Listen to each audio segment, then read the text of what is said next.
Hello friends, স্বাগত জানাই YouTube চ্যানেলের নতুন ভিডিওতে। ফ্রেন্ডস, এই ভিডিওর মাধ্যমে আমরা আলোচনা করব 19শে মে সোমবার টেকনিক্যাল অ্যানালাইসিসের উপরে ভিত্তি করে আমাদের ট্রেড প্ল্যান কী হওয়া উচিত। তা চলুন ফ্রেন্ডস, ভিডিওটি শুরু করা যাক। আর যারা চ্যানেলে নতুন আছেন, আমার ব্যাপারে জানান না, আমি নিজের ব্যাপারে পরিচয় দিই। আমি আশুরঞ্জন দাস। আমি বিগত 9 বছরেরও বেশি সময় ধরে শেয়ার মার্কেটের সঙ্গে চার্ট ট্রেডিং এবং টেকনিক্যাল স্টাডি করি। দীর্ঘদিনের অভিজ্ঞতার মাধ্যমে আমি আমার প্রতিদিনের চার্ট অ্যানালাইসিস করি এবং সেই লেভেলগুলোর উপর ভিত্তি করে আমার ব্যক্তিগত ট্রেড প্ল্যান বা মার্কেট ভিউ আপনাদের সঙ্গে শেয়ার করি। আমার উদ্দেশ্য হলো যে কীভাবে চার্ট দেখে টেকনিক্যাল অ্যানালাইসিসের উপরে ভিত্তি করে সাপোর্ট এবং রেজিস্ট্যান্স জোনগুলো বের করতে হয়। আমার মূল উদ্দেশ্য হলো আপনাদের শেখানো। তা চলুন ফ্রেন্ডস, মূল ভিডিওটি শুরু করা যাক 19শে মে মঙ্গলবারের জন্য। তা নিফটি আমরা বর্তমানে 15 মিনিটের টাইম ফ্রেমে আছি। 15 মিনিটের টাইম ফ্রেমে আসলে দেখতে পারবেন ফ্রেন্ডস, আমি প্রতি ভিডিওতে বলি যে নিফটি বা ব্যাংক নিফটি একটা মাদার ব্যাপকে কিন্তু ফলো করছে। আমি আগের ভিডিওতে আলোচনা করেছিলাম যে 23,800 রেজিস্ট্যান্স আছে, তারপরে স্ট্রং রেজিস্ট্যান্স আছে 24,000-এর কাছাকাছি। তা আপনারা চার্ট লক্ষ্য করলে দেখতে পারবেন যে সেই রেজিস্ট্যান্সটা কিন্তু এখনও ইনট্যাক্ট আছে। যেহেতু আমাদের মার্কেট নিচ থেকে ব্রেকআউট তো দিয়েছে, খুব সুন্দর ব্রেকআউট দিয়েছে, কিন্তু ব্রেকআউটের ফলো আপ আমাদের আসেনি। ফলো আপে আসেনি সেহেতু কিন্তু 23,800-র কাছাকাছি আমরা স্ট্রং রেজিস্ট্যান্স জোন পাচ্ছি। আগামী কয়েকদিন মার্কেট 23,800 থেকে 23,400-র মধ্যে হয়তো ঘোরাঘুরি করার বা কনসোলিডেট হওয়ার সম্ভাবনা থাকে। এই যে চার্টা লক্ষ্য করলে ফ্রেন্ড দেখতে পারবেন। ফলো আপ কেন হয়নি? ফলো আপ হয়নি এই কারণে, আজকে যদি নিফটি যদি খুব সুন্দরভাবে ব্রেকআউট দিয়ে যদি 23,800-র উপরে গ্রিন ক্যান্ডেল ক্লোজ হতো আওয়ারলি টাইম ফ্রেমে, তাহলে আমরা বুঝতাম যে সুন্দর ফলো আপ এসছে নিফটিতে। আপনারা লক্ষ্য করলে দেখতে পারবেন নিফটিতে কিন্তু সেই জন্য কোনো ফলো আপ ফ্রেন্ডস আসেনি। তো এই মতো অবস্থায় যে ইন্টারডে যদি আমরা ট্রেড প্ল্যান করতে চাই, ইন্টারডে ট্রেড প্ল্যান করতে গেলে আমাদের মার্কেট ভিউ নিতে গেলে প্রথমে আমাদের মাদার ওয়েভকে ফলো করতে হবে। ফ্রেন্ডস, মাদার ওয়েভ আমি প্রতি ভিডিওতে আলোচনা করি। নিফটি এবং ব্যাংক নিফটি যখনই চলে সেটা কিন্তু মাদার ওয়েভের উপর লক্ষ্য করেই চলে। মাদার ওয়েভ এখানে আমরা 15 মিনিটের টাইম ফ্রেমে পেয়ে যাচ্ছি। এটা কিন্তু আমাদের মূল মাদার ওয়েভ, এটা হচ্ছে আমাদের মূল মাদার ওয়েভ। খুব সম্ভাবনা আছে মার্কেট এই আপ অ্যান্ড ডাউন যে হচ্ছে, মার্কেট খুব সম্ভাবনা আছে 23,800 লেভেলটা রিটেস্ট করে সেখানে সামান্য সাইডওয়েজ হয়ে এইভাবে সাইডওয়েজ হয়ে মার্কেট ফল করার সম্ভাবনা আছে, খুব প্রবলভাবে দেখা যাচ্ছে। তাই এই মতো অবস্থায় কি আমাদের এইভাবেই কি তাই আমরা ধরে নিতে পারি মার্কেট কালকেই বিয়ারিশ হবে? তা কখনোই নয়, সেটা টেকনিক্যাল চার্টের উপরে নির্ভর করবে। তাহলে ইন্টারডের ক্ষেত্রে আমরা টেকনিক্যাল চার্টটা কীভাবে মার্ক করবো সেটা একটু দেখে নেবেন ফ্রেন্ডস। তা আমরা নিফটি বুলিশ কখন হতে পারি? আমরা নিফটি বুলিশ হতে পারি যদি 15 মিনিটের টাইম ফ্রেমে একটি 15 মিনিটের টাইম ফ্রেমের ক্যান্ডেল 15 মিনিটের টাইম ফ্রেমের ক্যান্ডেল 23,720 উপরে যদি 15 মিনিটের একটি স্ট্রং গ্রিন ক্যান্ডেল ক্লোজ হয়, তাহলে আপার সাইডে 23,720 উপরে 15 মিনিটের স্ট্রং গ্রিন ক্যান্ডেল ক্লোজ হলে তাহলে আপার সাইডে আমরা প্রথম রেজিস্ট্যান্স পাচ্ছি 23,800। 23,800 আমরা সাইকোলজিক্যাল রেজিস্ট্যান্স পেয়ে যাচ্ছি 23,800-তে। যেহেতু 23,800-তে স্ট্রং রেজিস্ট্যান্স দেখতে পাচ্ছি, তা আমাদের প্রথম টার্গেট সম্ভাবনা আছে নিফটির টার্গেট এবং রেজিস্ট্যান্স জোন পাচ্ছি 23,800-র কাছাকাছি হচ্ছে আমাদের প্রথম টার্গেট এবং রেজিস্ট্যান্স জোন 23,800। আর যদি এর ওপরে সুন্দরভাবে ব্রেকআউট দেয় তাহলে খুব বেশি হলে আমরা এখান থেকে আরও 50 পয়েন্ট অর্থাৎ 23,850-এর কাছাকাছি আমরা সেকেন্ড রেজিস্ট্যান্স জোন পেয়ে যাচ্ছি। কেন আপার সাইডে বুলিশ মার্কেটকে অতটা বুলিশ আমার হিসাবে মনে হচ্ছে না ফ্রেন্ডস। তাহলে আপার সাইডে আমরা পাচ্ছি প্রথম কত 23,700-র উপরে গ্রিন ক্যান্ডেল ক্লোজ হলো 23,800 প্রথম রেজিস্ট্যান্স এবং সেকেন্ড রেজিস্ট্যান্স পেয়ে যাচ্ছি 23,850-এর কাছাকাছি।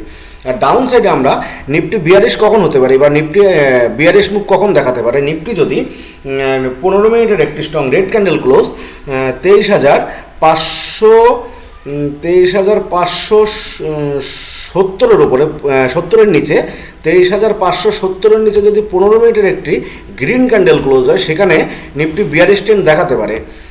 অবশ্যই 23,570-এর উপরে 23,570-এর নিচে 15 মিনিটের রেড ক্যান্ডেল ক্লোজ হওয়া বাধ্যতামূলক।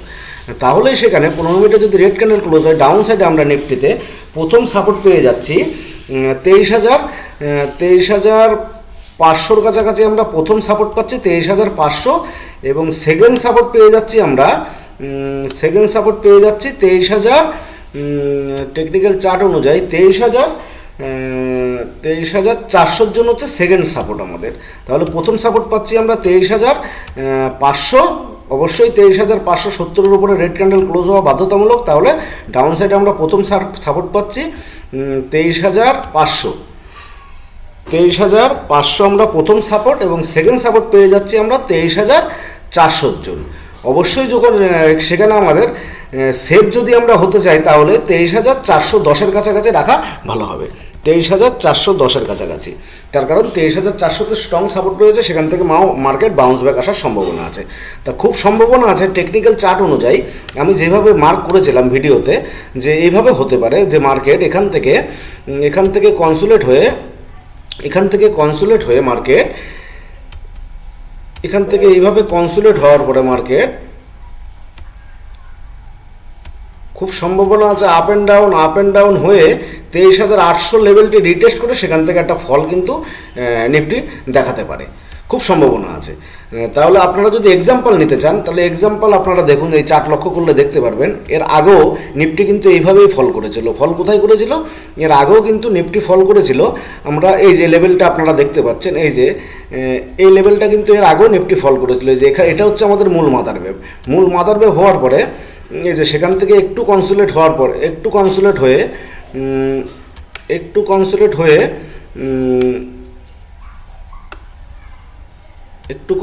হয়ে কিন্তু ফ্রেন্ডস এখান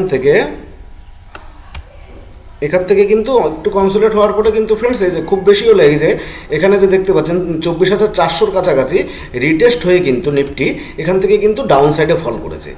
এই যে 23,400-র কাছাকাছি রিটেস্ট হয়ে কিন্তু সামান্য সাইডওয়েজ হয়ে কিন্তু ফ্রেন্ডস এখান থেকে মার্কেট কিন্তু ফল করেছে।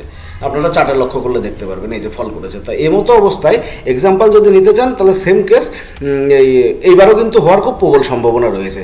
তো অবশ্যই টাইট স্টপ লস রাখা আমাদের বাধ্যতামূলক। আমি যে আলোচনাগুলো করেছি নিফটি যে বুলিশ হতে পারে, যে 23,720-র উপরে 15 মিনিটের স্ট্রং গ্রিন ক্যান্ডেল ক্লোজ হলে নিফটি বুলিশ মুভ দেখাতে পারে, তাহলে স্টপ লস থাকা উচিত যতক্ষণ 23,700-র উপরে যেই গ্রিন ক্যান্ডেলটি আমাদের ব্রেকআউট দেবে। মনে করেন 23,700-র উপরে গ্রিন ক্যান্ডেল এইভাবে ব্রেকআউট দিয়েছে। আমি একটু দেখিয়ে দিই চার্টে, আপনাদের ড্রয়িং করে আপনাদের বুঝতে সুবিধা হবে। মনে করুন 23,720-র উপরে এরকম একটা গ্রিন ক্যান্ডেল ব্রেকআউট দিয়েছে। তো এটা লোটা আগে আমাদের হরিজন্টাল লাইন দিয়ে আমাদের লোটা আগে মার্ক করে নিতে হবে। যখনই ব্রেকআউট দেবে তখন আমাদের কাজ হচ্ছে হরিজন্টাল লাইন দিয়ে এই যে ক্যান্ডেলটা ব্রেকআউট দেবে 720-র উপরে, তার নিচে কিন্তু আমরা এরকম হরিজন্টাল লাইন কিন্তু ড্র করে নেব। নেক্সট দ্বিতীয় ক্যান্ডেল অথবা তৃতীয় ক্যান্ডেল যতক্ষণ সেই ক্যান্ডেলের লো ব্রেক না করছে ততক্ষণ কিন্তু আপ ট্রেন্ডটি আমাদের ইনটেক্ট থাকছে, আর যখনই লোকে ব্রেক করে দেবে তখন কিন্তু আমাদের আপ ট্রেন্ডটি ইনভ্যালিড হয়ে যাবে ফ্রেন্ডস। এটা অবশ্যই মাথায় রাখতে হবে। ডাউন সাইডও 23,570-এর নিচে যে 15 মিনিটের রেড ক্যান্ডেল ক্লোজ হবে তার সর্বোচ্চ যে হাই, তার উপরে যতক্ষণ তার দ্বিতীয় বা তৃতীয় ক্যান্ডেল ওর উপরে যতক্ষণ তার হাইকে ব্রেক না করছে ততক্ষণ কিন্তু ডাউন ট্রেন্ডটাও আমাদের ইনটেক্ট থাকছে। আমরা ডাউন সাইডে আশা করতে পারি যতক্ষণ ক্রস না করছে সেই রেড ক্যান্ডেলের হাইকে। ডাউন সাইডে 23,500 এবং 23,410 আমাদের টার্গেট বা সাপোর্ট জোন হওয়া উচিত। তা অবশ্যই এবার দেখে নেব আমরা যে 15 মিনিটের চার্ট অনুযায়ী ব্যাংক নিফটিতে আমাদের সম্ভাব্য সাপোর্ট এবং রেজিস্ট্যান্স জোনগুলো। তা ব্যাংক নিফটি আমাদের বুলিশ কখন হতে পারে? ব্যাংক নিফটি খুব সহজ মনে হচ্ছে। ব্যাংক নিফটি সহজ এই কারণে মনে হচ্ছে, ব্যাংক নিফটি খুব সুন্দর ব্রেকআউট তো দিয়েছে, আর ক্যান্ডেলস্টিক প্যাটার্নগুলো খুব সুন্দর দারুণ হয়েছে। তা আপার সাইডে ব্যাংক নিফটি 53,800-র উপরে যদি 15 মিনিটের একটি স্ট্রং গ্রিন ক্যান্ডেল ক্লোজ হয়, 53,800-র উপরে 15 মিনিটের স্ট্রং গ্রিন ক্যান্ডেল ক্লোজ হলে আপার সাইডে 150 পয়েন্ট অর্থাৎ 53,950-এর কাছাকাছি আমাদের প্রথম রেজিস্ট্যান্স জোন পেয়ে যাচ্ছি। 53,950 অবশ্যই 53,800-এর উপরে 15 মিনিটের গ্রিন ক্যান্ডেল ক্লোজ হওয়া বাধ্যতামূলক। সেক্ষেত্রে 53,950 হচ্ছে আমাদের আপার সাইডে রেজিস্ট্যান্স, আর ডাউন সাইডে নিফটি ব্যাংক নিফটি 53,200-র নিচে যদি 15 মিনিটের রেড ক্যান্ডেল ক্লোজ হয়, 15 মিনিটের রেড ক্যান্ডেল ক্লোজ হলে ডাউন সাইডে আমরা এখান থেকে 150 পয়েন্ট নিচে সাপোর্ট পাচ্ছি, অর্থাৎ 53,050-এর কাছাকাছি আমরা সাপোর্ট পেয়ে যাচ্ছি। 53,050-এর কাছাকাছি 53,050-এর কাছাকাছি আমরা সাপোর্ট জোন পেয়ে যাচ্ছি ডাউন সাইডে ব্যাংক নিফটির ক্ষেত্রে। তো চলুন ফ্রেন্ডস এবার দেখে নেব সেন্সেক্সের আমাদের ইন্টারডে ট্রেন্ড প্ল্যান কী হওয়া উচিত। তাই সেন্সেক্সও আমরা 15 মিনিটের টাইম ফ্রেমে লক্ষ্য করলে দেখতে পারবেন সেন্সেক্স বুলিশ ভাব কখন হতে পারে। সেন্সেক্স যদি 75,500-র উপরে 15 মিনিটের একটি স্ট্রং গ্রিন ক্যান্ডেল ক্লোজ হয়, 75,500-র উপরে 15 মিনিটের একটি স্ট্রং গ্রিন ক্যান্ডেল ক্লোজ হলে 75,500-র উপরে 15 মিনিটের স্ট্রং গ্রিন ক্যান্ডেল ক্লোজ হলে আপার সাইডে আমরা প্রথম রেজিস্ট্যান্স পেয়ে যাচ্ছি 75,800। 75,800-র কাছাকাছি আমরা প্রথম রেজিস্ট্যান্স জোন পাচ্ছি।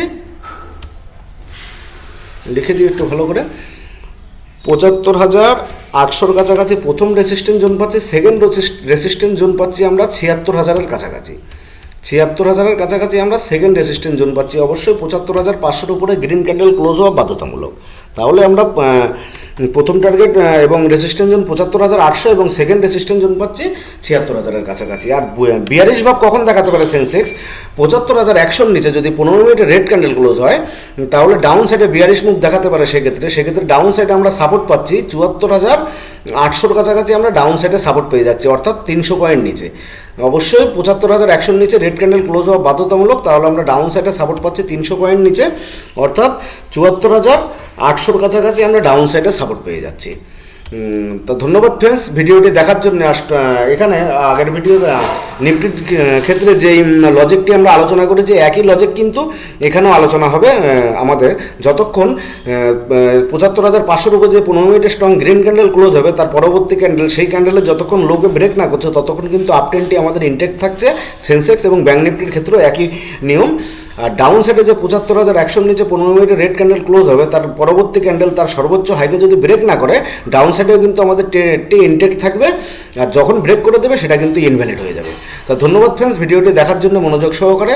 আর ভিডিওটা যদি ভালো লাগে অবশ্যই চ্যানেলটা লাইক, কমেন্ট এবং সাবস্ক্রাইব করতে ভুলবেন না। ধন্যবাদ ফ্রেন্ডস।